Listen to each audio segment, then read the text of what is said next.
Здравейте! Аз съм Мира, това е Код 74 и добре дошли в ден 4 на един студент по актьорско майсторство, който работи в семейен бизнес. Днес имаме много ентусизиращи неща. Ще водим една прекрасна бизнес среща с едни много симпатични момчета, които ще ни помогнат да направим някои нови неща за нашия сайт. Както знаете, аз съм и чистачка, и хамален и трябва да измием прозорците.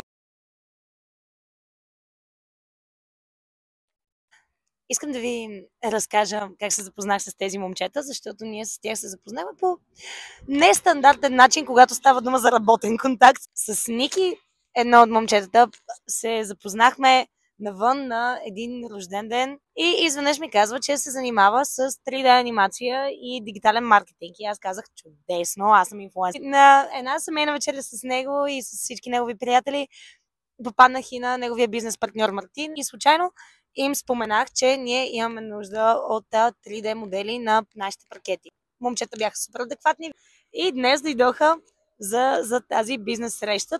Отиваме сега да вземем момчетата, нали, да ги посрещнем топло. Те това заслужават.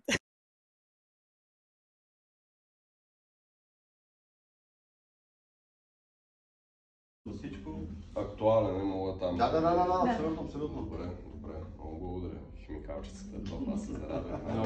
Така че наше... Айде, готови сме, това е началото. Ще заложа някои неща. Това е началото, аз от тук нататък само после трябва да профилираме, нищо друго. Тук ще приключи срещата с момчетата. Те ще направят няколко дигитализации първо за това какво ще се случва с сайта. След това ще ни ги пратят и ще видим какво ще стане като крайен резултат на сайта. Това ще отнеме някакво време. Те си тръгнаха и май е време и аз да си ходя и вие да си ходите. Чао!